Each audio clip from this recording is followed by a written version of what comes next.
ಒಂದಾನೊಂದು ಕಾಲದಲ್ಲಿ ಒಂದು ಚಿಕ್ಕ ಗ್ರಾಮ ಇತ್ತು. ಆ ಗ್ರಾಮದಲ್ಲಿ ಒಂದು ಆಶ್ರಮ ಇತ್ತು. ಆ ಆಶ್ರಮದಲ್ಲಿ ಒಂದು ಮಹರ್ಷಿ ನಿವಸಿಸ್ತಿದ್ರು. ಅವರ ಹೆಸರು ಕೋದಂಡ ಸ್ವಾಮಿ. ಅವರಿಗೆ ಎಷ್ಟೋ ಮಾಯ ಮಂತ್ರ ಎಲ್ಲ ಬರುತ್ತೆ ಅಂತ ಅಲ್ಲಿಗೆ ಪಕ್ಕದಲ್ಲಿರೋ ಗ್ರಾಮದವರೆಲ್ಲ ಅವ್ರ ಹತ್ರ ಬಂದು ಅವರ ಕಷ್ಟ ಎಲ್ಲ ಹೇಳ್ಕೊಡ್ತಾ ಹೋಗ್ತಿದ್ರು. ಒಂದಿನ ಮಲ್ಲಿಕಾ ಅಂತ ಒಂದ್ ಹುಡುಗಿ ಅವ್ರ ಹತ್ರ ಬರ್ತಾರೆ. ಅವ್ರನ್ನ ನೋಡಿದ ಸ್ವಾಮೀಜಿ ಹೀಗಂತಾರೆ. ಏನಮ್ಮ, ಇಲ್ಲಿಗೆ ಯಾಕೆ ಬಂದಿದೀಯಾ? ಏನಮ್ಮ ನಿನ್ ಸಮಸ್ಯೆ ಹೇಳು. ನಿನ್ ಸಮಸ್ಯೆಗೆ ನಾನ್ ಪರಿಹಾರ ಹೇಳ್ತೀನಿ. ಸ್ವಾಮಿ, ನನ್ಗೆ ಮದ್ವೆ ವಯಸ್ಸು ಬಂದಿದೆ, ಆದ್ರೆ ಮದ್ವೆ ಮಾತ್ರ ಆಗ್ತಿಲ್ಲ.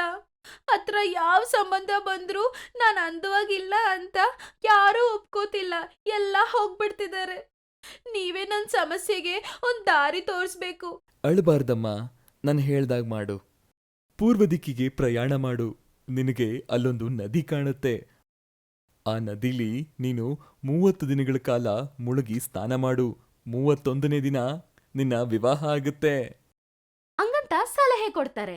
ಅದಕ್ಕವಳು ಆಯ್ತು ಸ್ವಾಮಿ, ತಪ್ಪದೆ ಹಂಗೆ ಮಾಡ್ತೀನಿ ಹಂಗಂತ ಹೇಳಿ ಅಲ್ಲಿಂದ ಹೊರಡ್ತಾಳೆ. ಸ್ವಲ್ಪ ಹೊತ್ತಾದ್ಮೇಲೆ ಒಂದ್ ವ್ಯಕ್ತಿ ಅಲ್ಲಿಗೆ ಒಂದು ಕೋತಿನ ತಗೊಂಡ್ ಬರ್ತಾನೆ. ಸ್ವಾಮಿ, ಹುಟ್ಟಿದಾಗ್ನಿಂದಲೂ ನನಗೆಲ್ಲನೂ ಕಷ್ಟನೇ. ಈ ಕೋತಿನ ಆಟ ಆಡಿಸ್ತಾ 4 ಕಾಸು ಸಂಪಾದನೆ ಮಾಡ್ತಾ ಇದ್ದೀನಿ. ನನಗಂತ ಯಾರೂ ಇಲ್ಲ. ನನಗೆ ಇರೋದಕ್ಕೆ ಮನೇನೂ ಇಲ್ಲ, ತಿನ್ನೋದಕ್ಕೆ ಸರಿಯಾದ ಊಟನೂ ಇಲ್ಲ. ನನಗೇನಾದ್ರೂ ಒಂದು ಮಾರ್ಗ ತೋರಿಸಿ ಸ್ವಾಮಿ. ಖಂಡಿತ ಮಗನೇ, ನಿನಗೊಂದು ಮಾರ್ಗ ತೋರಿಸ್ತೀನಿ. ನೀನು ಪೂರ್ವ ದಿಕ್ಕಿಗೆ ತುಂಬ ದೂರ ಪ್ರಯಾಣ ಮಾಡು. ನಿನಗೆ ಅಲ್ಲೊಂದು ನದಿ ಕಾಣುತ್ತೆ. ನೀನು ಆ ನದಿಲಿ ಏನು ಬಿಸಾಕಿ ಹೊರಗೆ ತೆಗೆದ್ರೂ ಕೂಡ ಅದು ನಿನಗೆ ಬಂಗಾರವಾಗುತ್ತೆ. ಆ ಬಂಗಾರನ ಮಾರಿ ಬಂದ ಹಣದಿಂದ ಸಂತೋಷವಾಗಿ ಜೀವನ ನಡೆಸು ಮಗನೇ. ನಿನಗೆ ಎಲ್ಲ ಲಭಿಸುತ್ತೆ.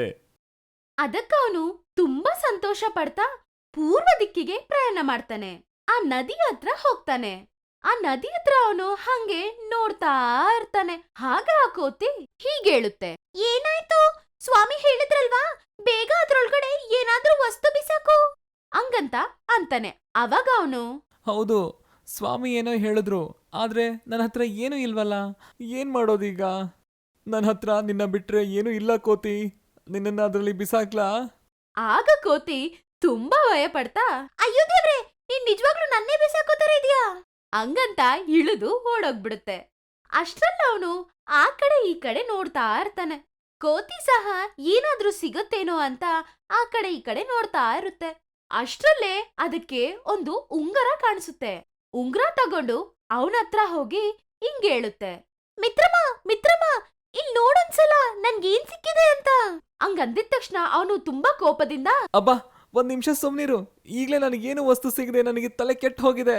ಹಂಗಂತ ಆ ಕೋತಿನ ತುಂಬಾ ದೂರದಲ್ಲಿ ಬಿಸಾಕ್ಬಿಡ್ತಾನೆ. ಅಷ್ಟೇ, ಆ ಕೋತಿ ಬಿಸಾಕಿದ ಸ್ಪೀಡ್ಗೆ ಹೋಗಿ ಆ ನದಿಯಲ್ಲಿ ಬಿದ್ಬಿಡುತ್ತೆ. ಅದನ್ ನೋಡಿ ಇವನ್ ಹೇಳ್ತಾನೆ, ಅಯ್ಯೋ ಮಿತ್ರ, ನನ್ನಿಂದ ಎಂತ ದೊಡ್ಡ ತಪ್ಪಾಯ್ತಲ್ಲ. ಹಂಗಂತ ಇದ್ದಾಗ್ಲೇ ಕೋತಿ ಬಂಗಾರ ರೂಪದಲ್ಲಿ ಬದಲಾಗಿ ಆಚೆ ಬರುತ್ತೆ. ಅದನ್ ನೋಡಿ ಇವನ್ಗೆ ತುಂಬಾ ಆಶ್ಚರ್ಯ ಆಗುತ್ತೆ. ಅಯ್ಯೋ, ನಿನಗ್ ಹೇಗ್ ಕಾಣ್ತಿದ್ಯಾ ಗೊತ್ತಾ? ಬಂಗಾರದಲ್ಲಿ ಮುಣುಗ್ಸಿದ ಗೊಂಬೆ ತರ ಕಾಣ್ತಿದ್ಯಾ.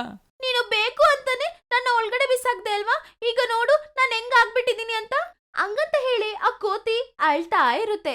ಆಗ ಅವನು ಹೀಗೇಳ್ತಾನೆ, ಅಯ್ಯೋ, ನಾನು ಬೇಕು ಅಂತ ಹಾಗೆ ಮಾಡ್ಲಿಲ್ಲ ಕೋತಿ. ಅದೇನೋ ಹಾಗಾಗ್ಬಿಡ್ತು. ದಯಮಾಡಿ ಬೇಜಾರಾಗ್ಬೇಡ. ಈಗ ನೀನು ಎಷ್ಟು ಚೆನ್ನಾಗಿ ಕಾಣಿಸ್ತಾ ಇದೀಯ ಗೊತ್ತಾ? ನನ್ನ ಮನ್ಸಿಗಂತೂ ತುಂಬಾ ಖುಷಿ ಆಗ್ತಿದೆ. ನಡಿ, ಬೇಗ ಬೇಗ ಹೋಗೋಣ ನಾವು. ಹಂಗಂತ ಹೇಳಿ ಅದನ್ ತಗೊಂಡು ಹೋಗ್ಬಿಡ್ತಾನೆ. ಹಂಗೆ ದಿನ ಕಳೀತಾ ಇತ್ತು. ಅವನು ಆ ಕೋತಿನ ಇಟ್ಕೊಂಡು ಏನ್ ಮಾಡೋದಪ್ಪ ಅಂತ ಯೋಚನೆ ಮಾಡ್ತಿದ್ದಾಗ ಅವಾಗ ಅವನ್ಗೆ ಒಂದ್ ಐಡಿಯಾ ಬರುತ್ತೆ. ಅವಾಗ ಅವನು ಆ ಕೋತಿನ ರೋಡ್ ಮೇಲೆ ಕರ್ಕೊಂಡು ಹೋಗಿ ಹೀಗ್ ಮಾಡ್ತಾನೆ. ಬನ್ನಿ ಅಣ್ಣ, ಬನ್ನಿ. ನೋಡಿ, ಈ ಕೋತಿ ವಿಗ್ರಹ ಮಾತಾಡುತ್ತೆ, ನಗತ್ತೆ, ಎಗರತ್ತೆ, ಎಲ್ಲ ಮಾಡುತ್ತೆ. ಬನ್ನಿ ಅಣ್ಣ, ಬನ್ನಿ. ಹಂಗಂತ ಕಿರ್ಚಾಡ್ತಾ ಇರ್ತಾನೆ. ನಿಜವಾಗ್ಲೂ ಆ ಕೋತಿ ನೋಡ್ದವ್ರಲ್ಲ ಅದು ನಿಜವಾದ್ರ ವಿಗ್ರಹ ಅಂತ ಅನ್ಕೋತಿರ್ತಾರೆ. ಅವ್ರೊಳಗಡೆನೆ ಒಬ್ರತ್ರ ಒಬ್ರು ಹೀಗ್ ಮಾತಾಡ್ಕೋತಾರೆ. ಅಯ್ಯೋ, ಎಷ್ಟು ಚೆನ್ನಾಗಿದೆ ಕೋತಿ. ನೋಡೋದಕ್ಕೆ ಮುದ್ದಾದ ವಿಗ್ರಹ ತರ ಇದೆ, ಮಾತಾಡ್ತಾ ಇದೆ. ವಾ! ಹಂಗಂತ ಆಶ್ಚರ್ಯದಿಂದ ನೋಡ್ತಿರ್ತಾರೆ. ಆ ಕೋತಿ ಹತ್ರ ಅವನು ಸರ್ಕಸ್ ಸಹ ಮಾಡಿಸ್ತಿರ್ತಾನೆ. ಅದನ್ ನೋಡ್ದವ್ರೆಲ್ಲ ಕೈ ತಟ್ಟಿ ಅವನ್ಗೆ ದುಡ್ಡು ಕೊಟ್ಬಿಟ್ಟು ಹೋಗ್ತಿದ್ರು. ಹಂಗೆ ದಿನ ಅವನು ಇದೇ ತರ ಮಾಡ್ತಾ ತುಂಬಾನೇ ಕಡಿಮೆ ಸಮಯದಲ್ಲಿ ಚೆನ್ನಾಗ್ ಸಂಪಾದನೆ ಮಾಡ್ತಾನೆ. ಅವನು ಆ ಕೋತಿ ಹತ್ರ ಹೀಗೆ ಹೇಳ್ತಾನೆ. ಮಿತ್ರ, ನೋಡ್ದ್ಯಾ ನಿನ್ನಿಂದಾಗಿ ನಾನು ಎಷ್ಟು ದುಡ್ಡು ಸಂಪಾದನೆ ಮಾಡಿದೆ ಅಂತ? ಈಗ ನಾನು ದುಡ್ಡಿಲ್ದೇ ಇರೋನಲ್ಲ, ಇದೆಲ್ಲ ಆ ಸ್ವಾಮಿ ದಯೆ. ಇಷ್ಟಕ್ಕೂ ಅನ್ಕೊಂಡ್ಲಾರ್ದೆ ನಡೆದ ಆ ಘಟನೆನೇ ಎಲ್ಲದಕ್ಕೂ ಮೂಲ ಕಾರಣ. ಈಗ ನಮ್ಗೆ ಯಾವುದೇ ಕಷ್ಟ ಇರೋದಿಲ್ಲ. ನನ್ನ ಮನ್ಸಿಗೀಗ ಎಷ್ಟು ಖುಷಿ ಆಗ್ತಿದೆ ಗೊತ್ತಾ? ಹಾಗಾದ್ರೆ ನಾವಿವಾಗ ಆ ನದಿ ಹತ್ರ ಹೋಗೋಣ. ನಿನ್ನ ಹತ್ರ ಇರೋ ಹಳೆ ವಸ್ತು ಎಲ್ಲ ತಗೊಂಡ್ ಬಾ, ನದಿ ಒಳಗಡೆ ಹಾಕಿ ಬಂಗಾರ ಮಾಡ್ಬಿಡೋಣ. ಹೌದು ಮಿತ್ರ, ಸರಿಯಾಗಿ ನೆನಪು ಮಾಡ್ದೆ. ನಡಿ ಈಗ್ಲೇ ಹೋಗೋಣ. ಹಂಗಂತ ಅವನತ್ರ ಇರೋ ಹಳೆ ವಸ್ತುಗಳೆಲ್ಲ ತಗೊಂಡು ಇಬ್ರು ಆ ನದಿಯ ಬಳೆ ಅದನ್ನ ಒಯ್ಕೊಂಡ್ ಹೋಗ್ತಾರೆ. ಅವರಿಬ್ರು ಅವ್ರತ್ರ ಇರೋ ಎಲ್ಲಾ ವಸ್ತುಗಳನ್ನ ಒಂದೊಂದಾಗಿ ಆ ನದಿಯೊಳಗಡೆ ಹಾಕ್ತಾ ಇರ್ತಾರೆ. ಅವರು ಹಂಗಾಗ್ತಾರ ಇಲ್ವೋ ಅವ್ರು ಹಾಕಿದ ವಸ್ತು ಎಲ್ಲ ಬಂಗಾರವಾಗಿ ಬದಲಾಗಿ ಮೇಲೆ ಬರ್ತಾ ಇತ್ತು. ಹಿಂಗೆ ಅವ್ರ ವಸ್ತು ಹಾಕೋದು, ಅದು ಬಂಗಾರವಾಗಿ ಮೇಲೆ ಬರೋದು, ಹಿಂಗೇ ನಡೀತಾ ಇತ್ತು. ಅವರು ಆ ಬಂಗಾರದ ವಸ್ತುಗಳೆಲ್ಲ ನೋಡಿ ತುಂಬಾ ಸಂತೋಷ ಪಡ್ತಿರ್ತಾರೆ. ಅಷ್ಟ್ರಲ್ಲೇ ಒಂದ್ ಹುಡುಗಿ ಓಡೋಡ್ತಾ ಬಂದು ಆ ನದಿ ಒಳಗಡೆ ಹೋಗೋದನ್ನ ಅವ್ನ್ ನೋಡ್ತಾನೆ. ಅಯ್ಯೋ, ಯಾರೋ ಒಂದ್ ಹುಡುಗಿ ಓಡೋಡ್ತಾ ಬಂದು ಆ ನದಿ ಒಳಗಡೆ ಹೋಗ್ತಿದ್ದಾಳೆ, ಕಾಪಾಡು! ಹಂಗಂತ ಆ ಕೋತಿ ಹೇಳಿದ ತಕ್ಷಣ ಇವನು ತಕ್ಷಣ ಓಡೋಡ್ತಾ ಹೋಗಿ ನೀರೊಳಗಡೆ ಧುಮುಕಿ ಆ ಹುಡುಗಿನ ಕಾಪಾಡ್ತಾನೆ. ತಕ್ಷಣ ಹುಡುಗಿ ಅಳ್ತಾ ಹೀಗೆ ಹೇಳ್ತಾಳೆ. ಯಾರ್ರಿ ನೀವು? ಯಾಕ್ರಿ ಹಿಂಗ್ ಮಾಡಿದ್ರಿ? ಈ 31ನೇ ದಿನಾನು ಈ ನೀರಲ್ಲಿ ಸ್ನಾನ ಮಾಡಿದ್ರೆ ನನಗೆ ಮದ್ವೆ ಆಗ್ತಿತ್ತು. ಅದು ಸ್ವಾಮೀಜಿ ನನ್ ಕೊಟ್ಟಿದ್ ವರ. ನೀವು ಏನ್ ಕೆಲ್ಸ ಮಾಡಿದ್ರಿ? ಅಯ್ಯೋ, ನನ್ ಇವಾಗ ಯಾರ್ ಮದ್ವೆ ಮಾಡ್ಕೋತಾರೆ? ಹಂಗಂತೇಳಿ ಜೋರಾಗಿ ಅಳ್ತಾಳೆ. ಅದಕ್ಕ ಅವನು ಹೀಗೆ ಹೇಳ್ತಾನೆ. ಅಯ್ಯೋ ಹೌದಾ, ಅಳಬೇಡಿ ನೀವು. ನಿಮ್ಗೇನು ಅಭ್ಯಂತರ ಇಲ್ಲ ಅಂದ್ರೆ ನಾನೇ ನಿಮ್ಮನ್ನ ಮದ್ವೆ ಆಗ್ತೀನಿ. ಯಾಕಂದ್ರೆ ಆ ಸ್ವಾಮೀಜಿ ನಿಮ್ಗೆ ವರ ಕೊಟ್ಟಿರೋದ್ರ ಬಗ್ಗೆ ನನಗೆ ಗೊತ್ತಿಲ್ಲ. ನೀವು ನದಿಲ್ ಬಿದ್ದು ಸತ್ತೋಗ್ತೀರೇನೋ ಅನ್ನೋ ಭಯದಿಂದ ನಾನು ಬಂದು ಕಾಪಾಡ್ದೆ ಅಷ್ಟೇ. ನಿಮ್ಮನ್ನ ನಾನು ಮದ್ವೆ ಆಗ್ತೀನಿ. ಹಂಗಂತ ಅಂತಾನೆ. ಅದಕ್ಕವಳು ತುಂಬಾ ಖುಷಿಯಿಂದ, ನಿಜವಾಗ್ಲೂನಾ? ಆಹ, ನನ್ನ ಮದ್ವೆಯಂತೆ, ಓಹೋ ನನ್ನ ಮದ್ವೆಯಂತೆ, ಹಂಗಂತ ಹಾಡು ಆಡ್ತಾಳೆ. ಆಗ ಅವನು ಹೀಗಂತಾನೆ. ಇನ್ ಸಾಕು, ಇದಕ್ಕೆಲ್ಲ ಕಾರಣ ಆ ಸ್ವಾಮೀಜಿನೇ. ನಾವು ಸ್ವಾಮೀಜಿ ಹತ್ರಕ್ಕೆ ಹೋಗಿ ಅವ್ರಿಗೆ ನಮಸ್ಕಾರ ಮಾಡಿ ನಮ್ಗೆ ಮದ್ವೆ ಮಾಡ್ಸಿ ಅಂತ ಅವ್ರನ್ನೇ ಕೇಳೋಣ, ನಡಿ. ಆಮೇಲೆ ಅವ್ರ 3 ಜನನು ಸೇರಿ ಸ್ವಾಮೀಜಿ ಹತ್ರ ಹೋಗಿ ಹೀಗೆ ಹೇಳ್ತಾರೆ. ಸ್ವಾಮಿ, ನೀವು ಕೊಟ್ಟಂಗೆ ನನ್ ವರ ಪೂರ್ತಿ ಆಯ್ತು. 31ನೇ ತಾರೀಖಲ್ಲ ನಂಗ್ ಮದ್ವೆ ಆಗುತ್ತೆ ಅಂದ್ರಿ. ನೋಡಿ, ಈ ವ್ಯಕ್ತಿ ನಂಗ್ ಸಿಕ್ಕಿದ್ರು. ಸ್ವಾಮಿ, ನೀವು ಕೊಟ್ಟಿರೋ ವರದಿಂದ ನಾನು ತುಂಬಾ ದುಡ್ಡು ಸಂಪಾದನೆ ಮಾಡಿದೆ. ಇಲ್ಲೋಡಿ, ಈ ಕೋತಿ ಬಂಗಾರಾಗಿ ಬದಲಾಗಿ ನನಗೆ ತುಂಬಾ ಉಪಯೋಗ ಆಗ್ತಿದೆ. ಈ ಪ್ರಪಂಚದಲ್ಲಿ ಯಾರ ಕತೆ ಹೇಗ್ ತಿರುಗತ್ತೆ ಅಂತ ಯಾರಿಗೂ ಗೊತ್ತಾಗಲ್ಲ. ನಾನ್ ನಿಮ್ಗೆ ನೀಡಿರೋ ವರ ನಿಮ್ಮಿಬ್ರಿಗೂ ಎಷ್ಟು ಅದ್ಭುತವಾಗಿ ಫಲಿಸಿದೆ ನೋಡಿದ್ರಾ? ಮದುವೆ ಅನ್ನೋದು ಸ್ವರ್ಗದಲ್ಲೇ ಆಗಿರುತ್ತೆ ಅಂತಾರೆ. ಆ ಸಮಯ ಬಂದ್ರೆ ಯಾರೂ ಅದನ್ನ ತಡೆಯಕ್ಕಾಗಲ್ಲ. ಕಲ್ಯಾಣ ಇರ್ಲಿ ಕೆಟ್ಟದ್ದೇ ಇರ್ಲಿ, ಯಾವ್ದು ನಿಲ್ಲಲ್ಲ ಅಂತ ಸುಮ್ನೆ ಹೇಳಿಲ್ಲ. ಯಾವ್ದಕ್ಕೆ ಆಗ್ಲಿ ಒಂದು ಸಮಯ ಬರ್ಬೇಕು.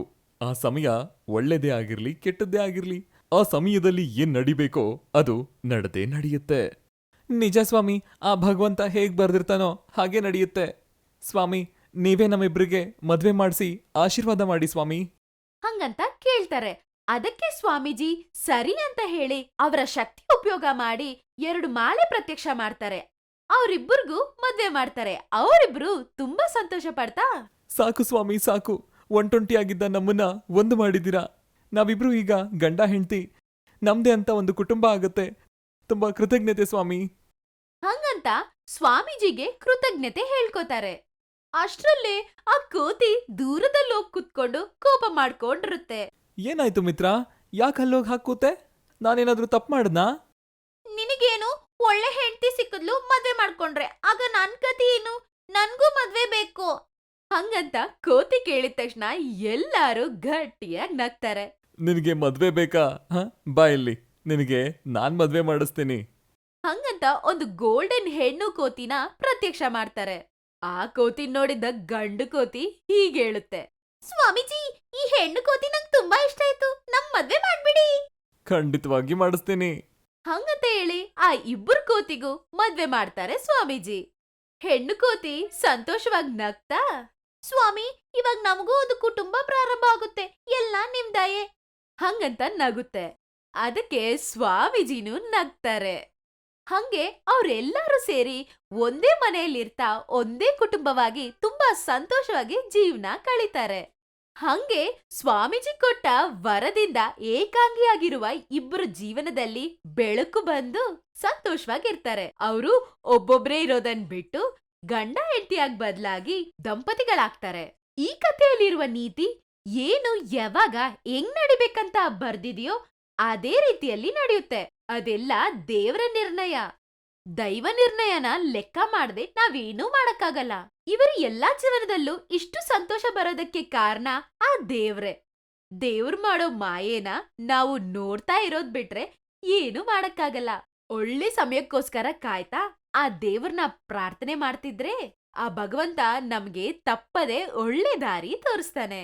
ಸರ್ವೇ ಜನ ಸುಖಿನೋ ಭವಂತು. ಈ ಸ್ಟೋರಿ ನಿಮ್ಗೆ ಇಷ್ಟ ಆಯ್ತಾ? ಹಾಗಾದ್ರೆ ಲೈಕ್ ಮಾಡಿ, ಕಮೆಂಟ್ ಮಾಡಿ. ಇದೇ ತರವಾದ ಇಂಟ್ರೆಸ್ಟಿಂಗ್ ಸ್ಟೋರೀಸ್ಗೋಸ್ಕರ ನಮ್ ಚಾನೆಲ್ನ ಸಬ್ಸ್ಕ್ರೈಬ್ ಮಾಡ್ಕೊಳ್ಳಿ. Thank you for watching.